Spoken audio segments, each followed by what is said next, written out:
చెన్నై చిన్నమ్మ మెల్లిగా చిన్నబోతోందా? నెంబర్ గేమ్లో వాస్తవాలు నిగ్గు తేలుతుంటే కలిసిరాని కాలంలో శశికళను క్రమంగా నిర్వేదం ఆవహిస్తోందా? మారుతున్న మాటల తీరు చూస్తుంటే చిన్నమ్మ చిన్నబోతున్నట్లే కనిపిస్తోంది. మరి పైకి కనిపిస్తున్న మేకపోతు గాంభీర్యమేనా, లేక వ్యూహాత్మకంగానే శశికళ రకరకాల హావభావాలను పలికిస్తోందా? చిన్నమ్మ చిన్నబోతోంది, పైకి మాత్రం మేకపోతు గంభీర్యం.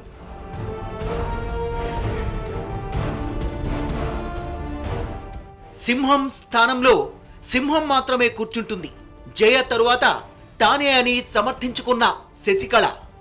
இந்த சிங்கம் எத்தனை வலை வந்தாலும் அதை எதிர்கொண்டு வெளியே வரும். చిన్నమ్మ క్యాంపులో అలజడి మరింత తీవ్రమైంది. సీనియర్ నేతలు, ఎంపీలు, ఎమ్మెల్యేలు ఒక్కొక్కరు జారుకుంటుండడంతో ఉన్నవాన్ని కాపాడుకునే పనిలో పడ్డారు శశివర్గీయులు. గోల్డెన్ బే రిసార్ట్స్ దగ్గర భారీగా ప్రైవేట్ సెక్యూరిటీని మోహరించారు. ఎవరిని ఆ దరిదాపులకు రానివ్వడం లేదు. ఆదివారం మరోసారి ఎమ్మెల్యేలని కలిసి శశికళ సంప్రదింపులు జరిపారు. అధికారం మనదేనంటూ భరోసా ఇచ్చారు. ఎమ్మెల్యేలంతా స్వచ్ఛందంగానే రిసార్ట్స్లో ఉన్నారని, ఎలాంటి బలవంతం లేదని అన్నారు. అనేక అవాస్తవాల్ని ప్రచారం చేస్తున్నారని, వాటి వెనుక కుట్ర దాగుందని శశికళ ఆరోపించారు. తనకు సీఎం పీఠం దక్కకుండా పెద్ద కుట్ర జరుగుతోందని ఆరోపించారు శశికళ. సింహం స్థానంలో సింహం మాత్రమే కూర్చుంటుందని స్పష్టం చేశారు. అన్నాడీఎంకేలో అమ్మ తరువాత స్థానం తనదే అని తేల్చి చెప్పారు శశికళ.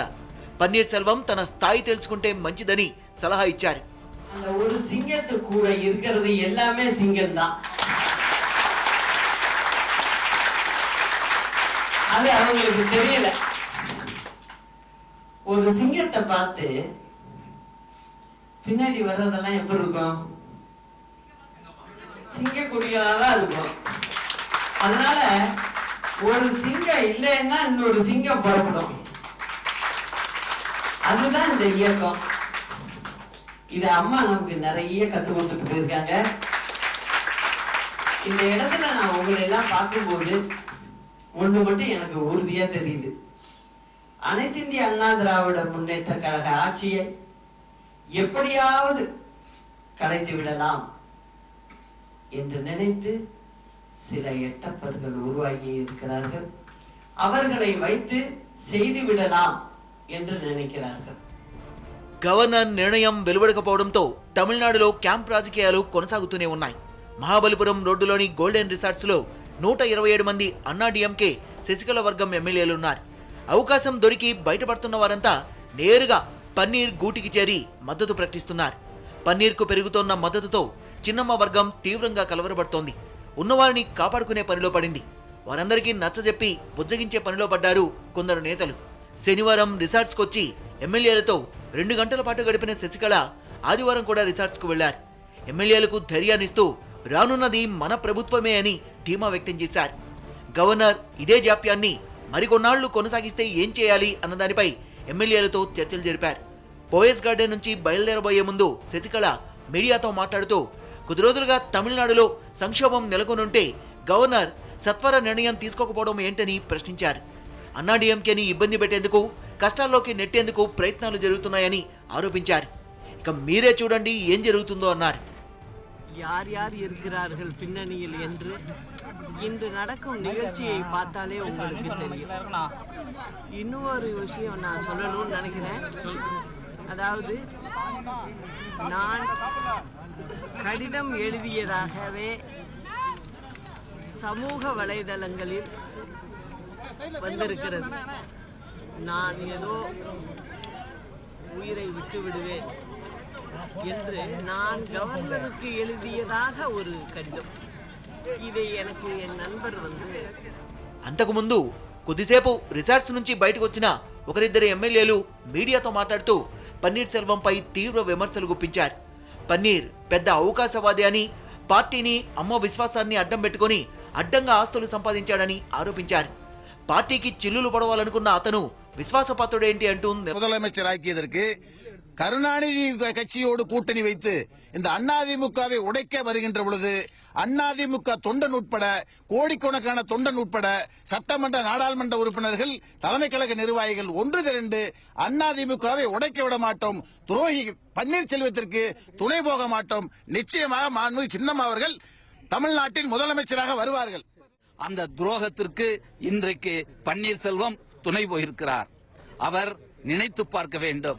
கடந்த கால அரசியல் வரலாற்றை எண்ணி பார்த்தால் அவர் நிச்சயமாக இந்த தவறை செய்ய மாட்டார். ஆழம் தெரியாமல் காலை விடக்கூடாது என்று சொல்வார்கள். அது மாதிரி இன்றைய தினம் சில அரசியல் தலைவர்கள் தெரியாமல் పన్నీర్సెల్వత్తుடைய సుయరూపத்தை పురిందు కొల్లామల్ ఇంద్ర దినం అంగే పోయిరాர்கள். ఇక చూస్తూ ఉపేక్షించకుండా తమ ధోరణిని తెలియజేయాలని శశివర్గం నిర్ణయించింది. తమ వెంట ఉన్న ఎమ్మెల్యేల్ని కాపాడుకుంటూ గవర్నర్ తీరుపై నిరసనలు తెలిపేందుకు సన్నద్ధమవుతోంది. జయలలితతో సహవాస దోషమో లేక స్వయంగా శశికళది అదే నైజమో కానీ పదవి కోసం వేసుకున్న స్కెచ్ను ఆచరించడం మొదలుపెట్టినప్పటి నుంచి చిన్నమ్మ గంభీర వదనంతోనే కనిపించారు. మీడియాను దరిదాపుల్లో కూడా రానిలేదు సరికదా, మీడియాతో జయలలిత మాదిరిగానే వ్యవహరించేందుకు ప్రయత్నించారు. కానీ తన శిబిరం వీక్ అవుతున్న సంకేతాలు రావడంతో మాట తీరు మారింది, చేతల స్పీడు తగ్గింది. అదే గంభీర వదనం, అప్పుడప్పుడు చిరునవ్వు, జయలాగా మాటల తూటాలు పెల్చే ప్రయత్నాలు. అమ్మ మరణం తర్వాత ఆ స్థానం తనదే అని పదే పదే చెప్పుకునే ప్రయత్నం చేశారు శశికళ. అయితే జయను అన్ని విషయాల్లో అనుకరించిన శశికళ కొన్నిసార్లు మాత్రం ఆమెను ఫాలో కాలేకపోతున్నారు. అందుకే ప్రత్యర్థుల వ్యూహాలకు విలవిల్లాడాల్సిన పరిస్థితి వచ్చింది. చేతిలో మెజార్టీ ఎమ్మెల్యేలు ఉన్నప్పటికీ సీఎం పీఠం దక్కని వైన. నిజానికి ఇప్పుడు కూడా అన్నాడీఎంకే ఎమ్మెల్యేల బలం శశికళకే ఉంది. కానీ ప్రజల మద్దతు మాత్రం లేకపోవడం ఆమెకు మైనస్. అందుకే ఏం చేయలేని పరిస్థితి. ప్రజాదరణ లేకపోవడంతో ఉద్యమానికి కూడా ఆమె వెనుకాడుతున్నట్టు ప్రచారం జరుగుతోంది. జయలలిత మాత్రం అధికారంతో సంబంధం లేకుండా ప్రజల నుంచి చివరి వరకు మద్దతు పొందారు. తన మాటకు ఎదురు లేదని పన్నీర్సెల్వం అమ్మలాగే తనకు కూడా నమ్మిన మంటగా ఉంటాడని ఆశించిన శశికళకు భంగపాటు తప్పలేదు. క్రమంగా తన బలం తగ్గడం, పన్నీర్ బలం పెరగడం ఆమెను కుంగదీస్తోంది. గోల్డెన్ బే రిసార్ట్స్ లో ఆమె తీరు దీనిని స్పష్టం చేసింది.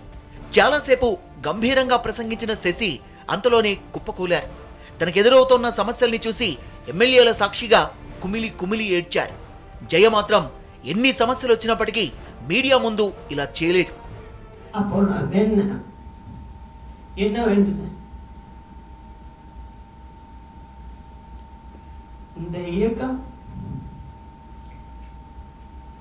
இன்னைக்கு இந்த இயக்கத்தை நம் தொண்டர்கள் அனைவரும் என்னை நம்பி ஒப்படைத்துள்ளனர். உங்கள் மீது ஆணையிட்டு சொல்கிறேன், இந்த கட்சியையே இரண்டாக பிரிப்பதற்கு. గోల్డెన్ బే రిసార్ట్స్ లో ఎమ్మెల్యేలతో మాట్లాడుతూ శశికళ భావోద్వేగానికి గురయ్యారు. ఈ పోరాటంలో విజయం సాధించి అమ్మకు గుర్తుగా ఇవ్వాలి, ఏఐడిఎంకేకు తన చివరి శ్వాస వరకు రక్షణగా ఉంటానని ప్రమాణం చేశానన్నారు. ఈ సందర్భంగా శశికళ కంటతడి పెట్టారు. తన వర్గం ఎమ్మెల్యేలకు బెదిరింపులు వస్తున్నాయని ఆరోపించారు శశికళ. ఈ బెదిరింపులకు భయపడేది లేదన్నారు. వాస్తవాలేంటో ప్రజలకు తెలుసన్నారు. కేసు తీర్పు కోసం అందరూ ఎదురు చూస్తున్నారని, కానీ అది ఏమొస్తుందో రానివ్వండి, ఎందుకు తొందరంటూ వ్యాఖ్యానించారు శశికళ. பார்க்கிறீர்கள், எங்களுடைய சட்டமன்ற உறுப்பினர்கள் யாரையும் அடைத்து வைக்கவில்லை. அனைவரும் கண்கூடாக பார்க்கிறீர்கள். ஒரு நல்ல குடும்பமாக இங்கே இருக்கிறார்கள். இதை நீங்கள் பார்க்க வேண்டும். இதிலிருந்தே நீங்கள் புரிந்து கொள்ளலாம். சட்டமன்ற உறுப்பினர்களை அடைத்து வைத்திருக்கிறார்கள் என்றெல்லாம் சொன்னார்கள். தெள்ளத் தெளிவாக இத்தனை ஊடகக்காரர்களும் பத்திரிகை நிருபர்களும் நன்றாக பார்த்து கொள்ளுங்கள். அவர்கள் எவ்வளவு சுதந்திரமாக தன் மனதில் உள்ளதை சொல்லிக்கொண்டு இந்த அனைத்திந்திய அண்ணா திராவிட முன்னேற்ற கழகத்திற்கு எந்தவித சின்ன இந்த அரசுக்கு பங்கம் வந்துவிடக்கூடாது என்பதில் எவ்வளவு முனைப்பாக இருக்கிறார்கள் என்பதை நீங்கள் இங்கே பார்த்தீர்கள். ஊடகங்களில் வேண்டுமென்றே எங்களிடமிருந்து போன ஒரு சிலர் மற்றும் எங்களுடைய எதிரி கட்சிகள் சேர்ந்து சில தவறான தகவல்களை வெளியில் பரப்பி வருகிறார்கள். அது இல்லை என்பது இன்று உங்களுக்கு புரிந்திருக்கும். ఎన్ని సమస్యలు వచ్చినప్పటికీ అధికారానికి దూరమైన రోజుల్లో కూడా జయలలిత నిబ్బరం కోల్పోయేవారు కారు. సమస్యలు అవే సర్దుకుంటాయన్న భావనలో అమ్ముండేవారు. కానీ శశికళ మాత్రం అందుకు భిన్నంగా వ్యవహరిస్తున్నారు. సీఎం పదవిని వీలైనంత త్వరగా చేపట్టాలని తహతహలాడుతున్నారు. తొందరపాటు కారణంగానే ఆమెకు సమస్యల పరంపర ఎదురైందనేది రాజకీయ విశ్లేషకుల భావన. ఆలస్యమయ్యే కొద్దీ ఎమ్మెల్యేలు చేజారిపోతారన్న భయం శశికళను వెంటాడుతోంది. దిక్కుతోచని పరిస్థితుల్లో ఉన్నారామె. 40 మంది ఎంపీలు ఉన్నప్పటికీ కేంద్రంపై ఒత్తిడి చేయడం లేదన్న ఆగ్రహం శశికళలో కనిపిస్తోంది.